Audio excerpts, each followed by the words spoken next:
드디어 한 해가 밝았습니다. 제가 2024년을 맞았는데 금년의 표가 뭐가 있죠? 오직 하나님께 영광을, 내 영혼의 감사를. 올 한 해 가운데 우리가 가져야 될 표고 제목이고 다짐입니다. 하나님을 송축해야 될 만한 이유로서 크고 영원하신 하나님의 인자하심, 이것을 우리의 마음에 잊지 말고 품고 크게 날마다 외치면서 하나님 앞에 나아가야 합니다.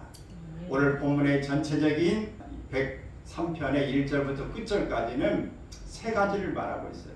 첫 번째는 내 자신을 향해서 하나님 앞에 송축하며 찬양하라고 하는 이 말씀이고, 두 번째는 이스라엘 온 백성들이 이렇게 나아가라고 하는 이야기고, 또 끝에 부분에 가보면은 이 구원받은 하나님의 은혜 받은 모든 사람들이 모두 다 하나님을 이렇게 찬양해야 된다라고 하는 말씀인데, 오늘 우리가 1절에서 5절까지 말씀을 통해서 다윗이 얼마나 자신을 향해서 하나님을 열망하고 찬양하기를 원하는가 다짐하고 또 다짐하는 고백의 내용이고, 또 우리 모두가 다 그렇게 하나님을 향해서 송축하라고 하는 이런 고백을 우리에게 함께 끌어내고 있는 것입니다. 그래서 우리가 금년 한 해 동안에 하나님을 마음껏 찬양하고 또 그 은택을 통해서 하나님을 향하여 우리가 감사할 수 있는 해가 되기를 바랍니다. 이렇게 해서 우리가 본문을 통해서 몇 가지를 좀 나누어 살펴보려고 하는데, 먼저는 우리가 2024년은 내 영혼아 여호와를 찬양하라 이렇게 외칠 수 있기를 바랍니다. 아멘. 다 같이 한번 내 영혼아 시작. 내 영혼아 하나님을 찬양하라. 다시 한번 시작. 내 영혼아 하나님을 찬양하라. 여러분, 작게 하는 것과 크게 하는 것에는 차이가 있습니다.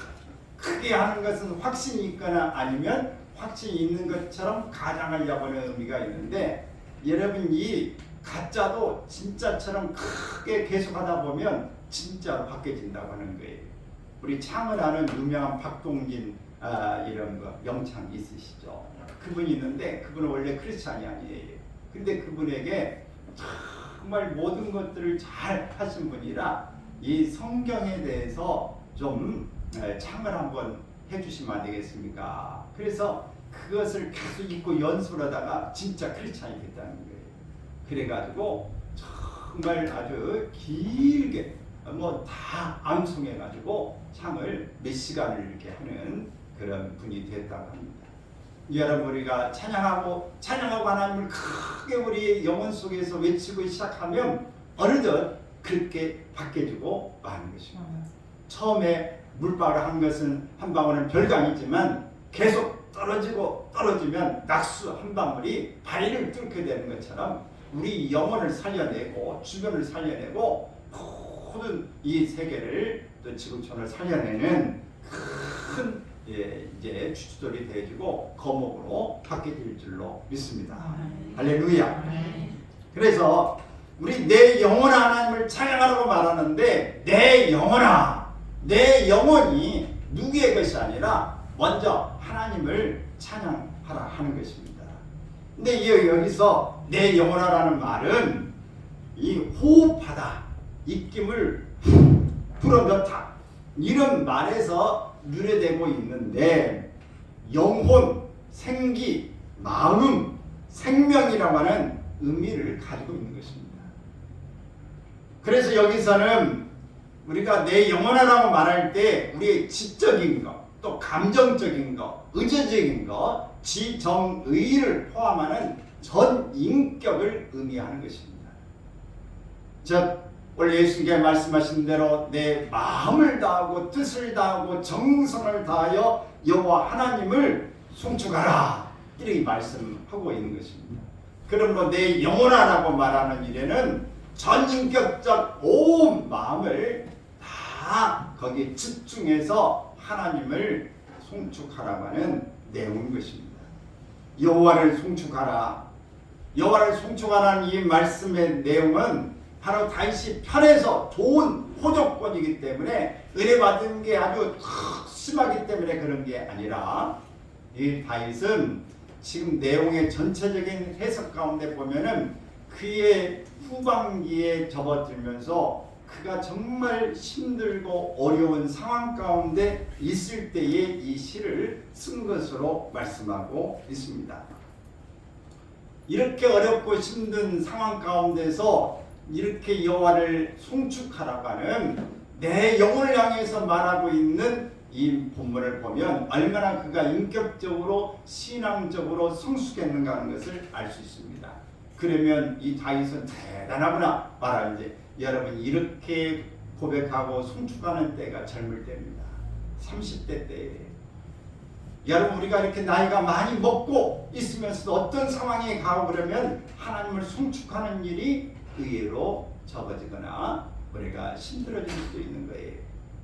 그러나 이 젊을 때 어렵고 힘든 상황이지만 이렇게 하나님을 향해서 송축하고 있는 것은 황량을 초월하는 신앙심입니다. 찬양하고자 하는 다짐을 그의 마음속에서 강력하게 외치고 있는 것입니다. 이렇게 하나님을 찬양하는데 어디서부터 일어나야 되느냐? 내 영혼아, 내 속에 있는 것들아, 그 성호를 찬양하라. 내 속에 있는 것들이라고 이야기하고 있습니다. 내 속에 있는 것은 기본적으로 뭘 말하는가? 중심이에요. 속은 중심, 또 중앙, 태속, 내장, 가운데, 또 마음, 정신 이런 것들을 다 포함하고 있는 의미가 바로 내 속입니다. 자신의 가장 깊은 심령을 강조하기 위해서 표현하고 있는 것이 내 속에 있는 것들아 그렇게 이야기하는 것입니다. 우리가 표현할 때 어떻게 말해요? 아이고 속 터져 죽겠네. 내 속을 확 뒤집어 보여줄 수도 없고 누가 내 속을 알아? 이렇게 말하는데 그 속, 이것이 바로 우리의 중심 속에서 마음, 정신, 내장 속 우리의 모든 것들의 마음 상태를 이야기하고 있는 것입니다. 하나님의 이름은 속되게 부를 수 있는 누구는 아무의 집의 개 이름이 아닙니다. 하나님의 이름은 거룩하다. 그래서 성호라고 그랬어요. 거룩하게 불려야 된다. 하나님을 아무렇게나 부르는 게 아니에요. 사막에 이 하나님을 묵상했던 수도원의 그 수도사들의 삶을 보게 될 때 그는 동굴 속에 있으면서도 수련을 하고 오면서 성경을 필사하는 일들을 많이 했다고 그러는데 여호와의 이름이 나올 때마다 그들은 목욕을 하고 그 다시 펜을 들고 섰다고 그래요. 그래서 이 성지 순례를 다녀온 분들의 이야기를 들어보면 그 옆에는 사막이라도 이 목욕을 할 수 있는 데가 있다는 거예요. 샤워할 수 있는 게. 왜 그 필요했느냐? 성경을 필사할 때 여호와의 이름이 나오는 그때가 되면은 탁 놓고 정자서 있다가 먼저 샤워를 하고 난 다음에 여호와의 이름을 쓰기 시작한다는 거예요. 이만큼 우리 하나님의 이름을 송축하는 일이 필요한 것입니다. 그래서 하나님 앞에 있을 때의 두렵고 떨림으로 우리가 서서 그님의 이름을 높이는 것이죠. 존귀한 이름, 함부로 우리가 부를 수 없는 이름, 바로 그분이 하나님 우리의 아버지신 것입니다. 하나님의 속성과 인격, 그분의 능력과 사역, 그의 직임까지도 모든 걸 다 포함하고 있다고 하는 것을 우리가 이해해야 합니다. 그래서 하나님은 우리가 생각한 것보다 훨씬 위대하고 측량할 수 없는 신묘막측한 분이십니다. 위대한 분이세요. 우주 만물을 창조하시고 운행하시고 수천 년 수만 년 동안을 한결같이 궤도를 이탈하지 않고 움직이고 있는 분이십니다. 우주가 지금 지구가 날리지 않습니까? 수온이 1도가 올라간다, 1.5도가 올라간다. 지금 1.5도가 지금 역사 이래로 지금 올라갔다고 그럽니다. 그러니까 지금 난리가 났어요. 엘니뇨 현상이 일어나고 지금 기상이 놀랍게 바뀌고 있는 것입니다. 그래서 우리가 이 살고 있는 이 지구상에 지금 예전에 경험하지 못했던 일들이 수없이 일어나는 것은 수온이 조금 바뀐 것 때문에 이런 문제가 생기는데, 수만 년 하나님 우주 만물을 지으시고 이것이 변화 없이 한결같이 지나올 수 있다고 하는 것은 정말 뭘로도 표현할 수 없는, 우리가 계산해 볼 수 없는 하나님의 놀라운 일인 것입니다. 다윗은 본문에서 자기 자신을 향해 하나님을 찬양하라고 명령하는 것이에요. 1절과 2절에서 계속 자신의 영혼과 내면을 향해서 3번이나 내 영혼아 하나님을 찬양하라고 외치고 있는 것입니다. 여러분, 이렇게 우리가 한 번 가지고 안 됩니다. 계속 반복해서 외치는 일을 통해서 우리 영혼에 소리가 들려지고 우리의 마음에 그 뿌리를 자꾸 내리는 것입니다. 우리의 자꾸 믿음의 건축을 하기 시작하는 것이에요. 그래서 여러분 외치기를 바랍니다. 할렐루야. 같이 한번 내 영혼아 하나님을 찬양하라. 다시 한번 내 영혼아 하나님을 찬양하라. 내 영혼아 하나님을 찬양하라. 여러분이 계속 외치세요. 그렇게 한 번 가지고 안 되고 몇 번씩을 여러분이 이렇게 반복해서 외칠 수 있기를 바랍니다. 여러분, 시편 150편의 내용들을 보면은 하나님을 찬양하는 일이 마냥 좋아서, 좋은 일이 있어서, 행복해서, 기뻐서, 좋은 환경에서 이렇게 하는 것만은 소위 아주 힘이 적은 편수에 속하고, 대부분은 어떤 상황에서 하나님을 찬양했는가? 극한 환경, 어려움 속에서 하나님을 찬양하고자 만들어진 시가 대부분인 것입니다. 여러분, 그러므로 우리가 좋을 때만 하나님을 찬양하는 게 아니라 어렵고 힘든 그 상황에 더욱더 하나님을 찬양할 수 있기를 바랍니다. 할렐루야. 시편 34편에 있는 내용을 보면은 바로 이렇게 고백합니다. 같이 읽습니다. 내가 여호와를 항상 송축하며 내 입술로 항상 주를 찬양하리이다. 내 영혼이 여호와를 자랑하리니 공고한 자들이 이를 듣고 기뻐하리로다.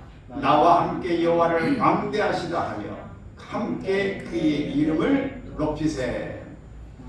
여러분, 이 시는 다윗이 아비멜렉 앞에서 미친 채 하다가 쫓겨나서 지은 시입니다. 아비멜렉은 바로 블레셋 땅 철천지 원수 나라의 왕인 아비멜렉을 이야기합니다. 그가 이렇게 사울에게 쫓겨다니면서 막판에 이제는 더 이상 갈 데가 없다. 여기서 이제 죽을 수밖에 없다. 그러므로 철천지 원수인 블레셋 땅이라도 가서 내 목숨을 바로 내가 구걸해서 살아야 되겠다 생각하고 도망간 거예요. 그 앞에 갔는데 많은 대신들과 이 왕 앞에서 그가 이 모든 천천만만의 모든 사람들 앞에서 칭송을 받았던 그 명장했던 그 믿음의 사람인 그가 블레셋에 그냥 왔다. 누가 믿어주겠습니까? 그리고 그가 이렇게 살려달라고 외치고 있는 그 부분을 누가 믿어주겠어요? 위장처럼 느껴질 수밖에 없는 것이죠. 그래서 그는 그들 대신과 왕 앞에서 미친 체 하면서 침을 흘리고 정말 연극을 한 것입니다. 근데 그 연극이 얼마나 뛰어났는지 지성이면 감천이라고 그것이 먹혀야 들어간 것입니다. 그래서 저 미친 자를 내 앞에서 당장 데려가라. 왜 내 앞에 데려오느냐 하면서 위기를 모면하고 사는데, 여러분, 그 젊은 사람이, 하나님을 믿는 사람이 적군 앞에서, 적장 앞에서, 군주 앞에서 미친 자고 그렇게 정말 애걸복걸한 것처럼 자신을 속여가면서 목숨을 이제 살려낸 그 자신을 보면서 본인이 어떻게 했어요? 처절할 만큼, 모욕을 당할 만큼 내가 이렇게라도 살아야 되나는 처절한 아픔을 경험했을 것입니다. 여러분, 우리의 삶은 죽기보다도 더 어려울 수도 있어요. 그러나 이런 속에서도 그는 무엇을 하고 있습니까? 34편에서 하나님을 찬양하고 있는 것입니다. 여러분, 죽기보다 더 힘든 상황, 그런 모욕적인 상황 가운데서도 하나님을 찬양하고 있는 그의 모습은 우리에게 있어서 정말 우리가 본받아야 될 신앙의 자세인 줄로 믿습니다. 내 영혼과 내면을 향해서 명령하는 것입니다. 여러분, 명령하지 않으면은 잘 들을 것 같지 않으니까. 군인에게 명령은 바로 생명이에요. 전쟁에서 명령을 불사하면 바로 총살을 당하고 맙니다. 뭐 여지 없어요. 명령이라고 하는 것은 해도 되고 안 해도 되는 일이 아닙니다. 반드시 해야 되는 일인 것입니다. 그러므로 이 다윗은 이런 위기 가운데서 자신을 향해서 명령하는 것입니다. 여호와를 찬양하라. 내 영혼아 여호와를 찬양하라.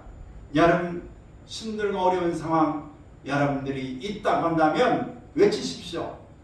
명령하십시오. 내 영혼아 내 속에 있는 것들아 다 여호와를 찬양하라. 외쳐야 됩니다. 외치기 시작할 때에 여러분들이 함정에서 벗어날 수 있습니다. 여러분들이 그 속에서 빠져나올 수 있습니다. 무덤 같은 데서 나올 수 있어요. 구덩이에서 빠져나올 수 있습니다. 여러분들이 위기에서 탈출할 수 있는 것입니다. 시편 7편 17절에서는 이렇게 말씀하고 있습니다. 읽습니다. 시작. 내가 여호와의 의를 따라 감사하며 지극히 높으신 여호와의 이름을 찬양하리로다. 또 시편 37편 6절에 있는 말씀, 찬양하라 하나님을 찬양하라, 찬양하라 우리 왕을 찬양하라. 이렇게 외치는 것입니다. 하나님을 찬양하라고 수없이 외치는 이것이 2024년 한 해 동안에 매일매일 매 순간마다 외쳐지기를 축원합니다. 또 2024년은 받은 바 은혜를 망각하지 않기를 외치십시오. 받은 바 은혜를 망각하지 맙시다. 받은 바 은혜를 망각하지 맙시다. 여러분, 나는 받은 바 은혜를 망각하지 않는다라고 외치기를 바랍니다. 끝까지 외치기를 바라요. 여러분, 사람이 은혜 받은 거, 어려울 때 도와줬던 것을 생각해 보면 여러분, 조금 내가 힘들고 어렵고 나를 조금 골치 아프게 한다고 해서 그것 때문에 속상하고 그것 때문에 그냥 나가 떨어지고 이런 일은 하지 않을 겁니다. 근데 대부분은 왜 이런 것들을 우리가 현실의 삶을 보면서 안답하게 물어주느냐? 과거에 받은 바 은혜를 우리가 망각하기 때문에 신앙을 떠납니다. 좋은 관계, 이 사람의 관계에 좋은 것을 가졌는데 왜 그것을 잊어버렸냐? 과거에 좋았던 것을 망각하기 때문에 우리가 현실의 어려움만 생각하고 있는 것입니다. 여러분, 과거에 정말 내가 은혜를 받았다고 생각하면 그걸 망각하지 않으면 현재에 좀 힘들고 어렵고 어떤 부분에 이 관계가 소홀해진다고 해도 그 부분을 우리는 놓칠 수 없게 되어지는 것입니다. 2절에 보면 다윗은 하나님께 베푸신 그 모든 은택을 잊지 말 것을 명령하고 있습니다. 여러분, 모든 것은 우리가 좀 강력하게 잊지 말아야 된다고 반드시 해야 될 일이라고 한다면 뭘 해야 된다? 청유를 해야 됩니까? 부탁을 해야 됩니까? 명령을 해야 됩니까? 명령을 해야 됩니다. 명령. 그래서 반드시 그것이 이루어질 수밖에 없고 해야 된다고 하는 그런 마음을 갖게 하는 게 명령입니다.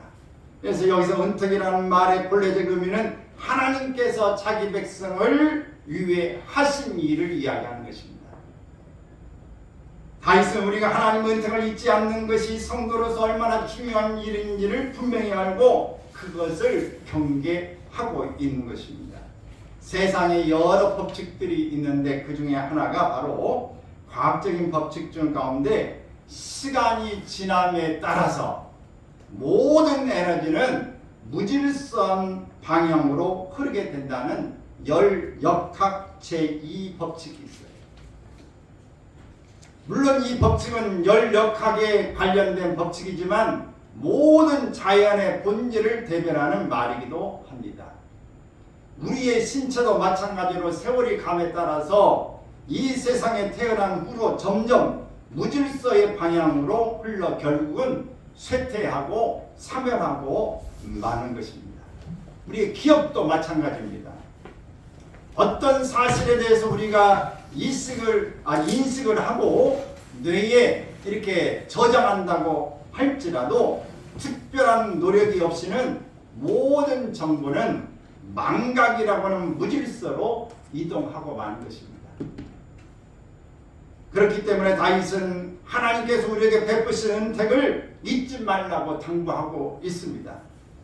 물론 인생을 살아가는데 별로 중요하지 않는 내용이라면 기억을 붙잡아 둘 필요는 없습니다. 그러나 꼭 기억해야 될 것조차도 망각하는 망각병이 우리에게는 많이 있는 것입니다.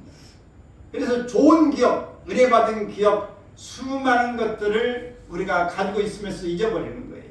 학교 때, 초등학교 때부터 시작해서 우리가 대학교를 받고 우리가 사회 이 모든 교육을 받은 수많은 지식이 있지만 그것이 우리 뇌 속에서 있다가 점차 하나씩 사라져버린 것을 알 수 있습니다.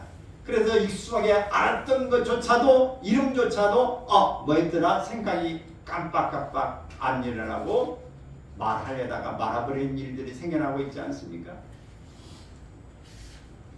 그러나 우리가 하나님의 은택과 은혜를 기억해야 하는 것은 너무나 중요한 사안입니다. 왜 그럴까요? 우리의 신앙과 삶, 생명과 직결되는 문제이기 때문에 하나님의 은혜를 망각해서는 안 되는 것입니다. 여러분 생각해 보세요. 광야 40년의 길을 걷고 가나안 땅에 들어간 가나안의 1세대들이 바로 가나안 2세대들은 바로 1세대들의 죽자 그들이 신앙을 떠나버리고 마는 것입니다. 하나님을 떠나서 그 지역에 있는 우상들을 섬기고 많은 장면을 볼 수 있습니다. 사사기 2장 10절에 있는 말씀을 보면은 있습니다. 여호와를 알지 못하며 여호와께서 이스라엘을 위하여 행하신 일도 알지 못하였더라. 여호와께서 이스라엘을 위하여 행하신 일도 알지 못했다. 여호와를 알지 못하고 행하신 일도 알지 못했다. 다 모든 것을 통째로 잊어버렸다. 알지 않으려고 하고 있는 것입니다. 눈에 보이는 것을 따라가려고 하고 있는 상황을 이야기하고 있습니다. 이것이 개인도 공동체도 그렇게 되어지고 마는 것입니다. 여러분 우리는 하나님 앞에서 끝까지 기억해야 될 일들이 있어요. 그래서 하나님께서 이걸 잊어버리지 않도록 신명기 6장 18절 19절에서 이렇게 말씀하고 있습니다. 같이 읽겠습니다. 너희는 나의 이 말을 너희의 마음과 뜻에 두고 또 그것을 너희의 손목에 매어 기호를 삼고 너희 미간에 붙여 표를 삼으며 또 그것을 너희의 자녀에게 가르치며 집에 앉아있을 때든지 길을 갈 때든지 누워있을 때든지 일어날 때든지 이 말씀을 강론하고 또 내 집 문설주와 바깥문에 기록하라. 덧붙여서 그것만이 가나안 땅에서 그들과 그들의 자녀들이 하늘이 땅을 덮는 날의 장관처럼 형통할 것이라고 하는 말씀을 하고 있는 것입니다. 사랑하는 여러분, 우리 자신을 향해서 강력하게 외치십시오. 명령하십시오. 선포하십시오. 뭐라고? 내 영혼아 여호와를 찬양하라. 내 속에 있는 것들아 다 여호와의 이름을 그 성호를 찬양할지어다. 이렇게 외치시기를 바랍니다. 그러면 반드시 여러분의 생명의 말씀이 여러분의 영혼에 흘러넘치고 여러분의 삶으로 이어져서 아름다운 결실을 맺게 될 줄로 믿는 것입니다. 그래서 여러분들이 축복을 여러분도 여러분 주변도 다 누리게 되어질 줄로 믿는 것입니다. 신명기 6장 11절 13절에 같이 말씀을 봅니다. 시작. 내가 채우지 아니한 아름다운 물건이 가득한 집을 얻게 하시며 내가 파지 아니한 우물을 차지하게 하시며 내가 심지 아니한 포도원과 감람나무를 차지하게 하사 내게 배불리 먹게 하실 때에 너는 조심하여 너를 애굽 땅 종되었던 집에서 인도하여 내신 여호와를 잊지 말고 내 하나님 여호와를 경외하며 그를 섬기며 그의 이름을 맹세할 것입니다. 여러분 하나님께서 반드시 우리에게 우리가 심지 않는 것, 우리가 짓지 않은 것조차도 우리에게 먹고 있게 할 것입니다. 우리가 살아가면서 우리가 노력하고 내가 한 것만 여러분 갖고 살고 계신 분 계십니까? 여러분이 벼농사를 짓고 여러분 쌀을 지금 먹고 있나요?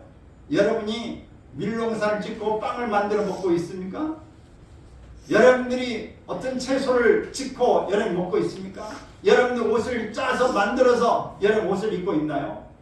생각해보면 우리가 우리 힘으로 뭘 하고 있는 것은 거의 없습니다. 우리가 일해서 돈을 번 것으로 가지고 서로 돕고 내가 도움을 받고 있다고 하는 생각을 우리가 이렇게 물물교환 형식으로 살고 있는 것도 사실이지만 하나님이 모든 자원을 주시는 것들과 하나님 우리에게 말할 수 없는 의식하기보다는 공기부터 시작해서 어느 것 한 가지 신체를 주시는 것, 우리의 정신 바로 하나 세 개를 주시는 것, 다 이것들이 하나님의 선물인 줄로 믿는 것입니다. 얼마 전에 야당 이 대표가 바로 이 칼로 피습을 당하는 일을 통해서 그 정맥이 속에 있는 정맥이 이게 끊어지느냐 안 하느냐 60%만 이게 남았다. 60%가 손상이 됐다. 그래서 그걸 이어놨다. 여러분 우리의 몸에 얼마나 정맥이 많습니까? 우리의 몸에 얼마나 동맥이 많습니까? 어마어마한 주기가 있지만 그 하나가 끊어지지 않고 있기 때문에 우리가 지금 정상적인 활동을 하고 있는 것입니다.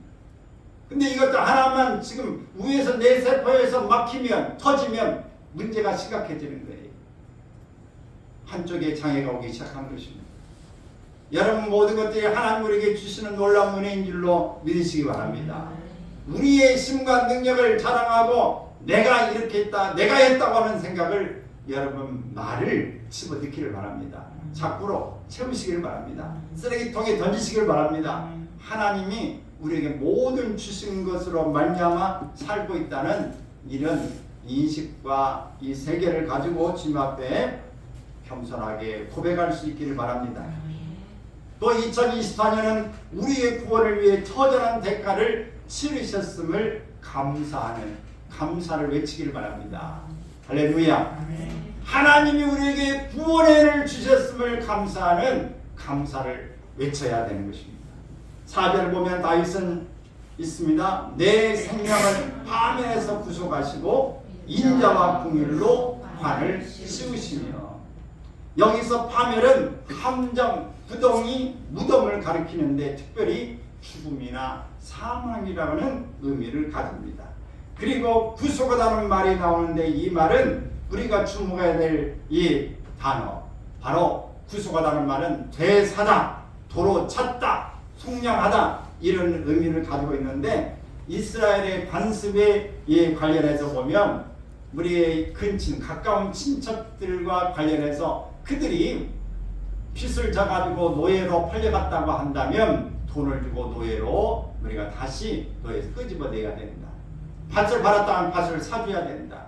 무고하게 억울하게 죽음을 당했다면 그 사람의 죽음을 대신 풀어줘야 된다. 누가? 가까운 친척이 이렇게 해야 된다고. 이것이 바로 구속인 것입니다.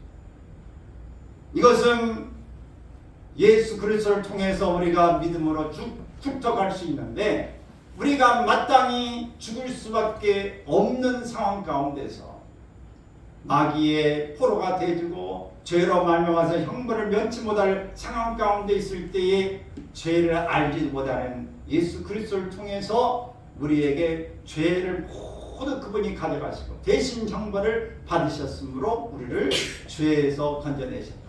마귀의 올매소를 꺼내주셨다고 하는 이 사실이 우리에게 구속인 것입니다. 이게 바로 은혜입니다. 우리에게 값은 어떤 것도 값을 우리가 치르지 않았음에도 불구하고 선물로 무상으로 주는 이것이 은혜인 것입니다. 값없이 받은 이 은혜, 이것을 잊지 말라라고 하는 말씀인 것입니다. 그래서 에베소 1장 7절에 보면은 우리가 그리스도 안에서 그의 은혜의 풍성을 따라 그의 피로 말미암아 구속 곧 죄사함을 받았다. 그리스도 안에서 은혜의 풍성함을 따라서 아무런 내가 대가를 치르지 않았음에도 무상으로 그저 우리를 향해서 하나님이 추수기라는 선물을 제3이라는 것을 주신 것이 얼마나 감사한가. 이것을 잊지 말아야 된다고 하는 것입니다. 그러므로 우리는 주님 앞에 감사를 외치기를 바랍니다. 금년에 우리가 배우고 오직 하나님께 영광을 돌려라. 그리고 그의 은혜를 잊지 말고 우리가 하나님 앞에 내 영혼에 뭘 드려야 된다? 감사를 드려야 되는 거예요. 감사가 우리에게 마른다고 한다면 우리 영혼이 이미 시들어버린 것입니다. 우리의 영혼은 다 이 가뭄이 되어진 거예요. 사막 가운데에 시들어가고 있는 그저 바람 불 때에 이 물기 하나도 없는 덩굴째 바람에 굴러가는 그런 가시덩굴처럼 되고 마는 것입니다. 고린도후서 5장 21절에 읽습니다. 하나님이 죄를 알지도 못하는 자로 우리를 대신하여 죄를 삼으신 것은 우리로 하여금 그 안에서 하나님의 의가 되게 하여 하십니다. 또 베드로전서 1장 18절 19절 너희가 알거니와 너희 조상이 물려준 헛된 행실에서 대속함을 받은 것은 의인이나 금같이 없어질 것으로 된 것이 아니요 오직 그 먹고 젖먹는 어린 양 같은 그리스도의 보배로운 피로 된 것이니라. 우리가 구속받은 것은 의인이나 금으로 대가를 치른 게 아니다. 보배로운 어린 양 같은 그리스도의 피로 된 것이다. 끝으로 24년에 하나님을 찬양하면서 감사하면 어떤 일이 일어나는가? 최선의 만족을 주신다고 하는 것을 외치기를 바랍니다. 우리가 하나님 앞에 온 내 영혼이 하나님을 찬양하고 감사하기 시작하면 하나님은 독수리가 날개치며 올라가는 같이 오늘 우리의 최선의 만족을 주시는 것입니다. 5절 읽습니다. 좋은 것으로 내 소원을 만족케 하사 내 청춘으로 독수리같이 새롭게 하시는도다.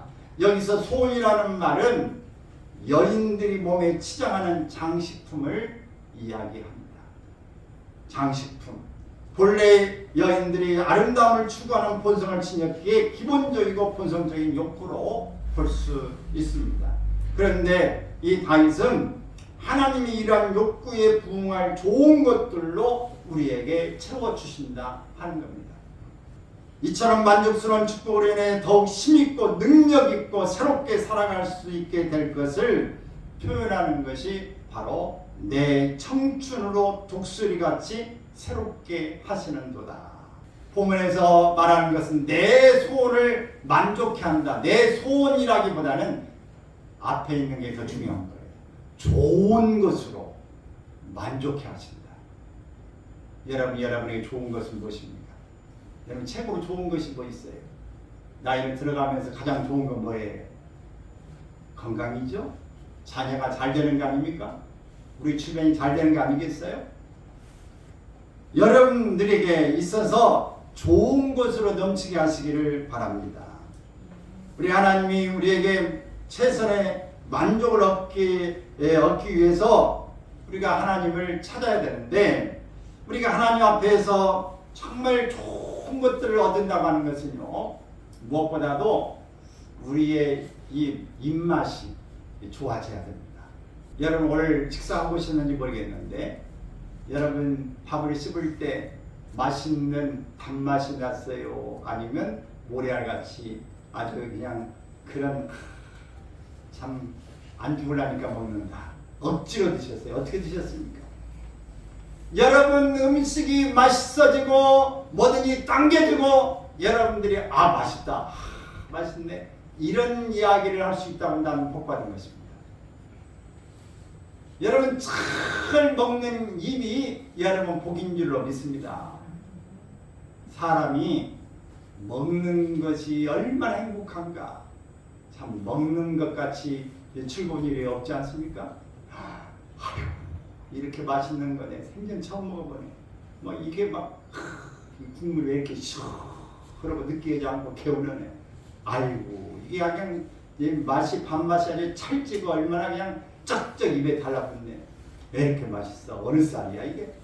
응?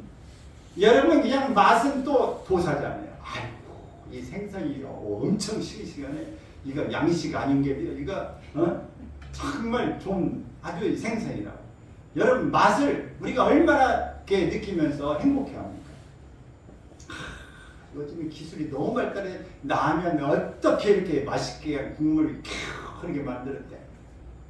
여러분 이렇게 맛있게 먹기를 바랍니다. 한 해 동안에 여러분이 이런 맛이 생겨나고 또 우리의 삶에 아주 맛있는 삶이 될 뿐만 아니라 여러분 또 하나님의 말씀을 이렇게 꿀, 송이꿀보다 더 달다고 하는 이런 맛있는 하나님의 말씀이 느껴지기를 바랍니다. 이게 살맛이에요. 여러분 먹는 맛, 이 마시는 맛, 또 영적인 영혼의 이 양식을 먹는 맛이 넘치기를 바랍니다. 여러분도 필요하시면은 인터넷에 주문하면 다 나와. 검색하면. 그러니까 이게 좋으면은 밑글씨가 나온 거니까 성경책 따로 없어도 되고 글씨가 커서 따라 쓰기만 하면 됩니다. 여러분들이 하나님의 말씀을 달게 먹을 수 있는 한 해가 되시기를 바랍니다. 그래서 우리가 지금은 모든 사람들이 아름답게 장식하려고 아주 멋진 모든 것들을 찾아가지 않습니까? 옷도 좋은 거, 뭐 스타일이 어떤 게 만나는 걸 따져가는 일들을 합니다. 그래서 지금은 메이크업 아티스트나 헤어 디자이너 또 스타일리스트 등 외모에 대한 전문적 지식을 소유한 사람들이 많이 있습니다. 그리고 여러분도 뭐 화장하는 기술 이미 다 배우지 않습니까? 요즘에 남자 화장품이 얼마나 많이 나간지 몰라. 남자들도 그냥 난리요 지금. 여러분 이렇게 멋지려고 하는데 여러분 멋진 모습으로 하나님이 여러분의 영혼을 소원을 만족해 주실 줄로 믿습니다. 어떻게 하면 하나님을 찬양하고 또 내 영혼이 감사하기 시작하면 하나님께서 우리에게 이렇게 해 주신다 하는 것입니다. 시편 63편 5절에 보면은 골수와 기름진 것을 먹은 것 같이 내 영혼이 만족할 것이라. 내 입이 기쁜 입술로 주를 찬송하되. 또 이사야 40장 31절 시작. 오직 여호와를 앙망하는 자는 새 힘을 얻으리니 독수리의 날개치며 올라감 같을 것이요 다른 박쥐나에도 곤비치 아니하겠고 걸어가도 피곤하지 아니하리로다. 그래서 내 영혼아 여호와를 찬양하라. 내 속에 있는 것들아 다 그의 이름을 송축하라. 그래서 여러분 하나님께서 여러분에게 모든 필요한 것들을 주셨습니다. 이것들을 먹고 마시는 데에 급급하고 그저 만족하지 말고 하나님이 주셨다고 하는 것들을 찬양하면서 감사하고 그의 이름을 높여가면서 여러분이 정말 질병에서 고침받았다고 하는 사실을 기뻐하기 바랍니다. 질병의 영혼의 질병 또 이 육체의 질병에서 고침받았다는 사실을 기뻐하시고 우리의 청춘 여러분의 이 청춘을 독수리처럼 새롭게 하신다는 이 표현을 여러분들이 기억할 수 있기를 바랍니다. 그래서 입맛을 되찾고 살맛이 나아지고 여러분 모든 일에 넉넉하게 멋진 영양가 있고 즐거운 식탁이 되어지기를 바랍니다. 하늘의 독수리가 해년마다 날개를 털갈이를 하는 거예요. 털갈이를 하면서 크게 인기 있는 모습으로 바뀌어지게 되어 있어요. 이것처럼 여러분들의 영혼이 여러분 삶의 날마다 건강하고 멋진 모습으로 이렇게 새록새록 날마다 변화되는 모습이 되어지기를 또 영혼의 만족함을 누리고 찬양하면서 아주 그냥 벌벌 뛰면서 기쁘고 즐거움으로 여러분의 한 해가 잘 진행되기를 주의 이름으로 축원합니다. 박수며 같이 한번 찬양해볼까요?